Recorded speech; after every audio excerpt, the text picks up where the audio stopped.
मेरी पत्नी एक डॉक्टर थी और रोज़ाना रात को ही उसकी ड्यूटी होती थी। एक दिन अचानक मेरी पत्नी के पास बहुत सारे पैसे आ गए और पत्नी का राज जानने के लिए मैं एक दिन उसके हॉस्पिटल गया। तो हॉस्पिटल में बहुत छोटे छोटे बच्चे थे और तब मैं अपनी पत्नी के केबिन में गया तो मेरे पैरों तले ज़मीन ही निकल गई, क्योंकि मेरी पत्नी 5 डॉक्टर के साथ रात के इस टाइम मैंने जो देखा वो देखते ही मेरी होश उड़ गए। मुझे विश्वास ही नहीं हो रहा था कि मेरी पत्नी मेरे साथ ऐसा कर सकती है। मैं अपनी पत्नी पर खुद से ज़्यादा भरोसा करता था, जिसे आंख बंद करके उसके हर बात पर यकीन करता था। उसने ही मेरे साथ धोखा किया था। सब कुछ खत्म हो गया। मेरी पत्नी मरीज के इलाज के नाम पर पूरी रात हॉस्पिटल में ही गुजारा करती थी, मगर मुझे यह कभी मालूम नहीं हो सका कि वो रात को क्या करती है। मुझे तो लगता था कि वो अपनी ड्यूटी कर रही है। मैं उससे बहुत ज़्यादा प्यार करता था और उसने मेरे साथ बहुत बड़ा धोखा किया। मैंने आंख बंद करके उस पर विश्वास किया था।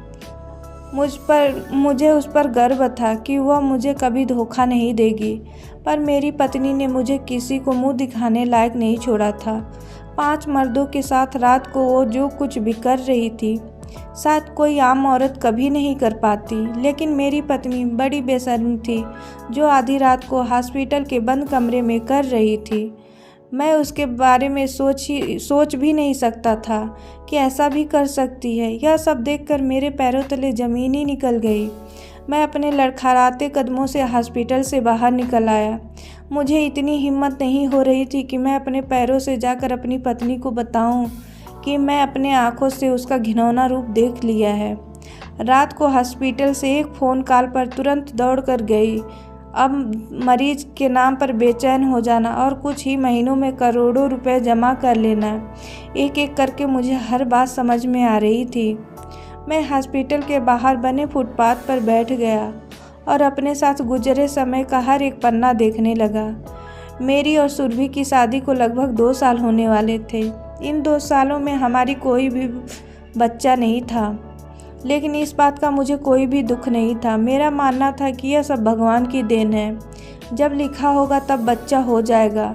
मैं अपनी पत्नी सुरभि से बहुत प्यार करता था। मेरी पत्नी एक नर्स थी और मुझे उस पर बहुत गर्व होता था।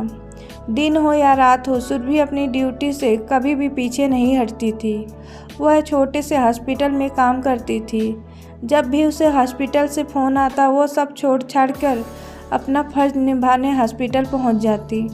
मैं और सुरभि अलग घर में रहते थे। हमारी जॉइंट फैमिली थी। फैमिली से अलग रहने का फ़ैसला मैंने सुरभि की वजह से किया था, क्योंकि शादी के बाद उसका मेडिकल का आखिरी साल चल रहा था और उसे रोज़ाना मेडिकल कॉलेज जाना पड़ता था, जिस वजह से हम संयुक्त परिवार में रहना मुमकिन नहीं हो पा रहा था। सुरभि के पढ़ाई को देखते हुए मैंने एक अलग घर का इंतज़ाम किया था, क्योंकि वो अपनी पढ़ाई आराम से पूरी कर सके। मैं खुद एक प्राइवेट टीचर था, अपना खुद का कोचिंग सेंटर चलाता था। मेरा काम बहुत अच्छे से चल रहा था और हमारे घर के माहौल भी बहुत अच्छे थे। लेकिन जब सुरभि ने हॉस्पिटल जाना शुरू किया तो सब कुछ अचानक ही बदल गया। हॉस्पिटल वाले सुरभि को बहुत अच्छा पैकेज दे रहे थे और यह सब कुछ उसकी मेहनत की वजह से हो रहा था। वह अपने सारे शौक़ अपने पैसों से पूरी कर रही थी। वो अपने पैसों से सब कुछ करना चाहती थी। मैं उसका पति था, लेकिन फिर भी उसे मुझसे कोई सपोर्ट नहीं चाहिए था। उसकी यह बात लोगों को बहुत पसंद थी। मेरे दोस्त भी सुरभि की तारीफ़ करते थे। वह कहते थे कि यार, वाकई में तेरी किस्मत बहुत अच्छी है। हम तो अपनी बीवियों की फरमाइश से तंग आ चुके हैं, लेकिन तुम्हें तो ऐसी कोई भी दिक्कत नहीं है। और उनकी यह बात बिल्कुल सही थी। सुरभि ने आज तक मुझे किसी चीज़ के लिए कोई मांग नहीं की थी। लेकिन कुछ दिन बाद हमारी ज़िंदगी में एक ऐसा मोड़ आया, सब कुछ बदल गया और मुझे पता चला कि इंसान जैसा दिखता है असल ज़िंदगी में वैसा होता नहीं है। मुझे भी एक कड़वी सच्चाई उस वक्त मालूम हुई जब मेरी छोटी बहन की शादी तय हुई। मेरी छोटी बहन की शादी में जब 1 हफ्ते बाकी थे और धीरे धीरे सारे रस्म और रिवाज निभाए जा रहे थे। मेरी इकलौती बहन की शादी में सुरभि अपने काम में इस कदर बिजी थी कि एक दिन भी छुट्टी नहीं ले रही थी। पिछले कई महीनों से उसकी नाइट ही ड्यूटी थी। कभी इमरजेंसी होने पर वह दिन में भी अस्पताल के चक्कर लगा लेती थी। मेरी माँ इस बात की शिकायत करने लगी कि वह घर की छोटी बहू है और मेरी बेटी के किसी भी रस्म में शामिल नहीं होती है। मैंने माँ को समझाने की कोशिश की, उसका काम ही ऐसा है, अगर अस्पताल नहीं जाएगी तो मरीज अपनी जान गंवा बैठेंगे। मेरी बात सुनकर माँ ने गुस्से से कहा, तेरी पत्नी हॉस्पिटल की कोई इकलौती डॉक्टर नहीं है और बहुत सारे डॉक्टर होंगे। उसे चाहिए कि अस्पताल से छुट्टी लेकर अपनी ननद की शादी में हर रस्म में रहे और बहू होने का फ़र्ज़ निभाए। सारी रिश्तेदार बातें बनाते हैं कि उनकी छोटी बहू को तो ससुराल में कुछ लेना ही देना ही नहीं है। अब माँ को क्या समझाता? सुरभि से भी कुछ नहीं कह सकता था और ना ही माँ से, क्योंकि सुरभि से मैं लव मैरिज की शादी की थी और शादी से पहले ही सुरभि ने मुझे साफ साफ कह दिया था कि चाहे कुछ भी हो जाए वो अपने काम को नहीं छोड़ सकती और मैं भी उसकी यह शर्त मान ली थी। लेकिन उसकी यह शर्त मेरे लिए निभाना मुश्किल होता जा रहा था क्योंकि माँ का दबाव बहुत बढ़ गया था। माँ चाहती थी कि सुरभि मेरी छोटी बहन रूपा की शादी में शामिल होकर हर रस्म निभाए। देखा जाए तो माँ की बात भी सही थी, क्योंकि सुरभि के ना होने पर तरह तरह की बातें करते थे लोग। सबको यही लग रहा था कि शायद सुरभि और मेरी माँ के बीच कुछ बनती नहीं है, वह इसलिए शादी में नहीं आती। अब शादी में सिर्फ 2 ही दिन बचे थे। एक दिन सुरभि हॉस्पिटल से आई तो मैंने उसे प्यार से समझाया कि वो अस्पताल से सिर्फ 2 दिन की छुट्टी ले ले ताकि माँ की शिकायत दूर हो जाए। मेरी बात सुनते ही सुरभि बहुत गुस्सा हो गई और कहने लगी, मैं एक नर्स हूँ और अस्पताल में मरीज को मेरी बहुत ज़रूरत होती है। आप चाहते हैं कि फालतू रस्मों के चक्कर में मैं मरीजों को ऐसे ही छोड़ दूँ? सुरभि का अंदाज इस कदर था कि मैं खामोश हो गया। वह एक गरीब परिवार से थी और उसके पिता बीमारी से पीड़ित थे। वह सही वक्त पर इनका इलाज न मिलने पर इस दुनिया से चले गए थे। शायद इसीलिए उसे मरीजों की भावनाओं की कद्र थी। वह खुद कितने ही बीमार क्यों न होती, लेकिन मैंने उसे कभी छुट्टी लेते नहीं देखा। एक रात वो तेज बुखार से तप रही थी, लेकिन जैसे ही अस्पताल से फ़ोन आया तुरंत बिस्तर से उठी और हॉस्पिटल जाने के लिए तैयार हो गई। उस रात मैंने उसे रोकने की बहुत कोशिश की, लेकिन उसने मेरी एक बात नहीं मानी।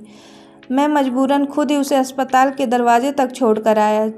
जब वो अपनी इतनी तेज़ बुखार में हॉस्पिटल में से गैर हाजिर नहीं हुई तो मेरी बहन की शादी में कैसे छुट्टी ले सकती थी? मैं माँ और सुरभि दोनों के बीच में फंस चुका था। एक तरफ माँ थी, अपनी जगह सही थी, और दूसरी तरफ मेरी पत्नी, उसकी भी बात मुझे सही लग रही थी। थोड़ी देर सुरभि फ्रेश होकर मेरे पास आकर बैठ गई। उसका सर झुका हुआ था। वो मुझे कहने लगी, देखो रजत, मैं जानती हूँ कि तुम्हारी इकलौती बहन की शादी है, लेकिन बात तुम्हें मेरी भी समझनी होगी। मेरा काम बहुत ज़रूरी है। मेरे लिए एक भी दिन छुट्टी लेना आसान नहीं है। मेरा हॉस्पिटल बहुत बड़ा नहीं है, वहाँ गिने चुने ही लोग हैं। किसी एक की गैर मौजूदगी की मरीज के लिए मुश्किल हो जाती है। अस्पताल वाले मुझे इतने पैकेज इसलिए दे रहे हैं क्योंकि मेरा काम बहुत अच्छा है। मैं पूरी मेहनत और लगन से अपना काम कर रही हूँ। एक नज़र उसे पर डाली तो वो हमेशा की तरह बहुत ही खूबसूरत लग रही थी। जब से वह नर्स बनी थी उसके फैशन और अंदाज भी चेंज हो चुके थे।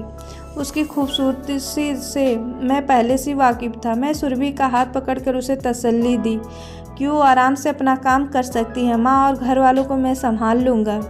मेरी इस बात पर सुरभि ने हंसकर मेरे कंधे पर अपना सर टिकाया और कहने लगी, एक दिन मैं इस मुकाम पे पहुंच जाऊंगी कि मुझे लोग देखते रह जाएंगे। मैं इतना पैसा कमाऊंगी कि मुझे किसी चीज़ के लिए तरसना नहीं पड़ेगा। मैं चाहती हूँ कि ऊंचाइयों को छू लूँ और मेरे आगे सब कुछ छोटे हो जाएं। सुरभि की बातें मुझे बहुत अजीब लग रही थी। जब वो मरीज के लिए काम करती तो इतने पैसे कमाने की ख्वाहिश क्यों कर रही थी? मैं सुरभि से कहता कि हमारे पास पैसे की कोई कमी नहीं है, तुम गरीबों की मदद करो, मैं धीरे धीरे करके तुम्हारे सारे सपने पूरे कर दूंगा। मेरी बात सुनकर वो हंस रही थी और कहने लगी, मुझे अपने दम पर कमाना है। मरीजों को ख्याल में बहुत अच्छे से रखती हूँ और पैसे तो मुझे हॉस्पिटल की तरफ से मिलता है। मैंने कहा, तुम्हें जो भी करना है करो, लेकिन रूपा की बारात में ज़रूर शामिल हो जाना। बाकी के दिन माँ को मैं समझा लूँगा। सुरभि ने मुझे वादा किया, शादी वाले दिन वो छुट्टी लेकर ज़रूर आएगी। उसकी बातों से मैं बहुत खुश हो गया। लेकिन मेरी बहन की शादी के दिन सब कुछ बदल गया। मेरी माँ का मूड बहुत ख़राब था। वो शादी से पहले ही मुझे बहुत बातें सुना रही थी। पहले ही मैं पसंद की लड़की से शादी कर ली थी। अब सुरभि का रवैया जलती आग में घी डालने का काम कर रहा था। माँ हर बात पर मुझे सुनाती रहती थी कि इससे अच्छा होता तू घरेलू लड़की से शादी कर लेता, कम से कम तुझे वक्त तो देती। उसका काम है कि वो बारात में ज़रूर शामिल हो जाना, बाकी के दिन माँ को समझा लूँगा। सुरभि ने मुझे वादा किया शादी वाले दिन वो छुट्टी लेकर ज़रूर आएगी। उसकी बातों से मैं खुश था, लेकिन मेरी बहन की शादी के दिन सब कुछ बदल गया। मेरी माँ का मूड बहुत ख़राब था। वो शादी से पहले ही मुझे बहुत बातें सुना रही थी। पहले ही मैं पसंद की लड़की से शादी कर ली थी। अब सुरभि का रवैया जलती आग में घी डालने का काम कर रहा था। माँ हर बात पर मुझे सुनाती रहती थी कि किसी अच्छी घरेलू लड़की से शादी कर लेता, कम से कम वो तुम्हें वक्त तो देती। कौन सा उसका काम है कि वह ज़रूरी काम पर छुट्टी नहीं ले सकती और सारी रात अस्पताल में ही गुजारती है। अब तक तुम लोगों का कोई बच्चा भी नहीं हुआ। मैं बहुत चुप था, माँ की बातें सुन रहा था। धीरे धीरे करके शादी का दिन आ गया। सुरभि शाम से ही घर पे नहीं थी और बारात आने की तैयारी कर रही थी। उसे देखकर मुझे तसल्ली हुई। वह मुझसे पहले सज धज कर तैयार हुई। उसे देखकर मैं हैरान रह गया। वो हमेशा से कहीं ज़्यादा खूबसूरत लग रही थी। हम दोनों तैयार होकर मैरिज हॉल के लिए निकलने ही वाले थे कि सुरभि का फ़ोन बजा। गाड़ी की ड्राइविंग सीट से बैठकर सुरभि दूसरी तरफ से बैठते हुए फ़ोन उठाया। किसी इमरजेंसी हॉस्पिटल से फ़ोन था। सुरभि कुछ देर तो ना आने की बात कर रही थी, लेकिन आगे से न जाने ऐसा क्या कहा कि उसने कहा ठीक है। उसने फ़ोन बंद कर दिया। मैंने उससे पूछा तो उसने मेरी तरफ देखा और कहने लगी मजबूरी है, बस कुछ देर के लिए अस्पताल जाना है। उसकी बात सुनकर मुझे बहुत गुस्सा आ गया। अस्पताल के सारे डॉक्टर मर गए हैं क्या जो हर इमरजेंसी पर तुम्हें ही जाना पड़ता है? तुम्हें साफ साफ क्यों नहीं कह देती तुम्हारे घर शादी है, खुद नहीं आ सकती? सुरभि की आंखों में आंसू थे। कहने लगी आप जानते हो कि मैं आपके ही सामने कई बार इनकार कर लिया है, लेकिन क्या करूं, मरीज है, मुझे उसकी हिस्ट्री मालूम है, इसलिए मेरा जाना बहुत ज़रूरी है। मैं कुछ ही देर में आ जाऊंगा। आप तब तक अपने घर वालों को कुछ बहाना कर दीजिएगा। ना चाहते हुए मैं सुरभि को अस्पताल के सामने उतार दिया और कहा कि जल्दी से वापस काम निपटा कर शादी में शामिल हो जाए। मैं अच्छे तरीके से जानता था कि आज के दिन शादी में शामिल होना उसका बहुत ज़रूरी है, नहीं तो माँ मुझे बहुत सुनाएगी, माँ मुझे माफ़ नहीं करेगी। सुरभि को हॉस्पिटल छोड़कर मैं मैरिज हॉल पहुँचा तो तकरीबन सभी मेहमान आ चुके थे। थोड़ी देर बाद बारात भी आ गई। माँ और बड़ी भाभी मुझसे कई बार सुरभि के बारे में पूछ रही थी। मैंने यह कहकर उन्हें चुप करा दिया कि पार्लर में उसे टाइम लगेगा। मैं उसके सवालों का जवाब देकर थक चुका था। घर के सभी लोग बारात में मौजूद थे। अगर कोई नहीं था तो वो थी सुरभि। मेरी माँ ने गुस्से में नज़र मुझ पर डाली। मुझे लगा मैं शर्म से ज़मीन में ही गड़ जाऊं। मेरी माँ जान गई थी कि मैं उससे झूठ बोल रहा हूं और यही एक बात मेरे सर झुकाने के लिए काफ़ी थी। मैंने कई बार सुरभि को फ़ोन मिलाया, लेकिन न जाने वो कहाँ बिजी थी। उसने मेरा फ़ोन ही नहीं उठाया। जयमाल से लेकर शादी भी हो गई। सभी मेहमान खाना भी खा चुके। रूपा के ससुराल वालों ने कई बार मुझे सुरभि के बारे में पूछा, लेकिन उन्हें क्या जवाब देता। सभी रिश्ता अगल बगल के लोग यकीन हो गया कि मेरी माँ के साथ उसकी नहीं बनती, इसलिए वो शादी में नहीं आई। रूपा के विदाई के वक्त उसकी सासू माँ कहने लगी, आपकी छोटी बहू डॉक्टर है, अच्छी बात है, लेकिन कम से कम अपनी ननद की शादी में तो आना ही चाहिए। रूपा की विदाई के बाद माँ ने मुझे कहा, तेरी पत्नी की वजह से आज मुझे लोगों के सामने शर्मिंदा होना पड़ा। जितने लोग उतनी बातें। हर कोई यही सवाल कर रहा था, ऐसी कौन सी नर्स है उसे एक दिन के लिए छुट्टी नहीं मिल सकती? मेरी बेटी का नया ससुराल है, वहाँ लोग भी उस पर बातें लेकर ना जाने क्या सवाल करेंगे। तेरी पत्नी एक शादी में शामिल ना हो सकी, वो हमारे मर जाने पे भी नहीं आएगी। माँ का गुस्सा बिल्कुल ही सही था। वह सच तो यह था कि आज मुझे भी सुरभि पर बहुत गुस्सा आ रहा था। क्या हो जाता अगर एक दिन सुरभि हॉस्पिटल नहीं जाती और उसकी जगह उसके मरीज को कोई और डॉक्टर देख लेता? मेरी माँ की बात और लोगों के सवालों ने मुझे अंदर आग लगा दी थी। और फिर सुरभि एक भी बार फ़ोन नहीं उठाया था। मैं शादी हाल से निकलकर सीधा हॉस्पिटल पहुँचा। आज तक मेरा हॉस्पिटल के अंदर जाने का कभी मौका नहीं मिला था। मैं अक्सर सुरभि को अस्पताल के बाहर छोड़कर चला जाता, लेकिन आज मैं हॉस्पिटल के अंदर गया तो देखकर हैरान रह गया। यहाँ पर छोटे छोटे बच्चे एडमिट थे। यहाँ पर कोई बच्चों का हॉस्पिटल मालूम पड़ रहा था। अचानक से मेरी नज़र सुरभि पर पड़ गई, जो मुझे काफ़ी दूर खड़ी थी और एक कमरे के अंदर गई, इसलिए मुझे उसे ढूंढने में ज़्यादा टाइम नहीं लगा।